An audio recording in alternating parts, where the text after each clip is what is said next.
Jadilah seorang kreator yang banyak membantu orang. Di video kali ini gue akan ajarkan seperti itu. Yang pertama adalah stop meminta subscribe dan like. Teman-teman semuanya, kita bisa paham bagaimana menjadi seorang audiens. Ketika kita menonton video orang lain, entah tutorial kah, entah video hiburan, dan lain sebagainya.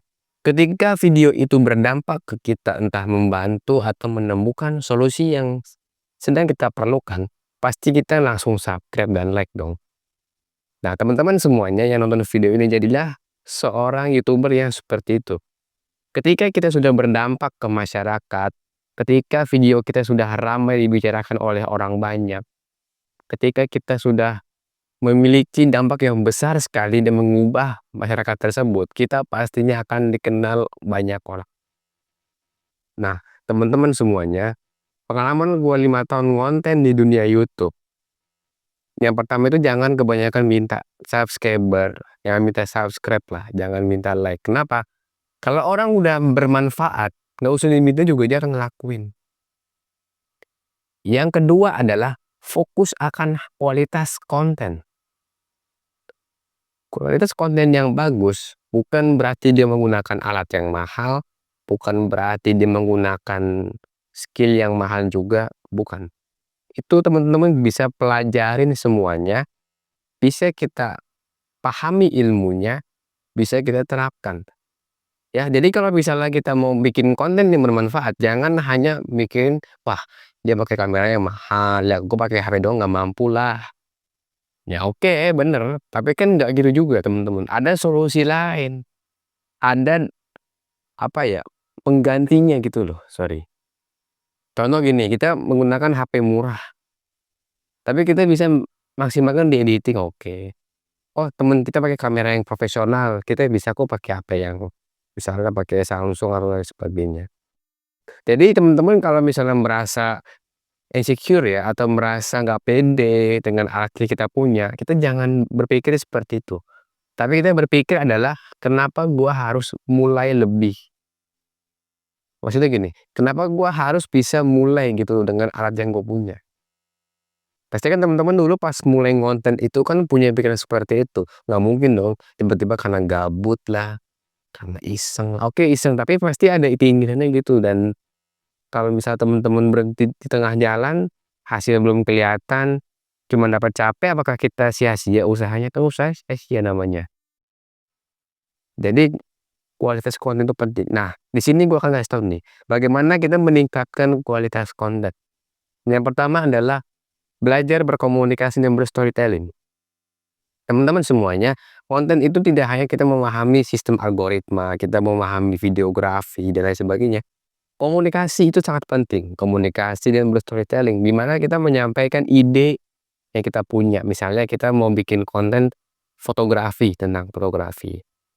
Ya, kita bikin nih cara belajar fotografi dengan modal HP. Kita bikin step-stepnya, bagaimana penyampaiannya, bagaimana storytellingnya, bagaimana berkomunikasinya. Kenapa gue bilang komunikasi itu penting sekali? Tujuan dari berkomunikasi adalah bagaimana kita bisa memahami atau menyampaikan ide yang begitu rumit menjadi sebuah sesuatu yang sederhana sekali. Jadi itu teman-teman. Nah, yang kedua adalah kita tingkatkan visual kita.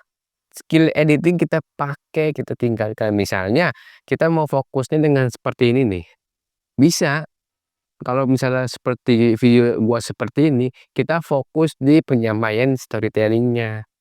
Kalau misalnya kita mau fokusnya menggunakan visual-visual, kita fokusnya menggunakan elemen-elemen, animasi-animasi, motion apa, animasi gitu dan sebagainya, boleh. Itu tergantung selera masing-masing aja. Intinya adalah kita sebagai kreator, kita punya ciri khas. Kenapa kita harus memiliki sebuah ciri khas dalam suatu channel YouTube? Agar kita dikenal oleh orang. Selanjutnya adalah penulisan. Teman-teman harus bisa belajar nulis. Ya, kenapa gue bilang belajar nulis itu penting? Ketika kita paham akan penulisan, kita tahu nih strukturnya mana. Jadi tujuannya adalah biar kita bisa bikin skenario. bukan skenario yang rumit, bukan skenario yang, yang detail nggak usah. Ini teman-teman bisa tahu bagaimana penulisan skenario yang penting dan terstruktur. Dan gua akan ngasih tahu fakta yang nggak kebanyakan orang tahu. Dunia media, entah itu YouTube, sosial media lainnya, bukan seberapa kita bagus visualnya juga, bukan seberapa hebat kita, tapi ketika algoritma berubah, kita bisa tenggelam, teman-teman. Reputasi itu bisa hancur dalam waktu 1 jam saja dan nggak ada 1 hari itu bisa tenggelam kalau sistemnya berubah. Jadi teman-teman semuanya, dunia media itu bukan siapa yang bertahan lama atau seberapa dia kuat, tapi seberapa dia paham akan sistem mainnya. Karena dalam algoritma itu kan sistem yang tidak ada yang ngontrol kan. Semua orang bisa main di situ, semua orang bisa bertanding dan menggunakan cara apapun, yang penting dia bisa sukses. Jadi teman-teman semuanya jangan kebanyakan kemakan motivasi lah. Katanya modal habis juta bisa tembus 100.000 subscriber, dia bisa. Bisa, tapi kalau nggak ngerti, kalau misalnya dia duitnya banyak sih oke. Maksudnya gini, ketika kita mendapatkan sebuah ide atau mendapatkan sebuah motivasi oleh beberapa orang nih ya di TikTok dan lain sebagainya, kita juga harus paham teman-teman, ya. Harus bisa memahami apakah motivasi tersebut benar atau tidaknya. Karena sekarang kan orang banyak banget yang menjual harapan ya, konten menjual-jual harapan gitu. Maksudnya gini, cara kaya modal bikin konten di YouTube, ya bener, tapi kan kita harus tahu dulu. Jadi teman-teman jangan menggampangkan sesuatu. Ketika dapat sebuah inspirasi atau sebuah ide atau motivasi, kita cari tahu dulu nih apakah itu benar atau enggak. Jangan sampai teman-teman kemakan oleh berita tersebut. Oke teman-teman, semoga video ini bisa bermanfaat.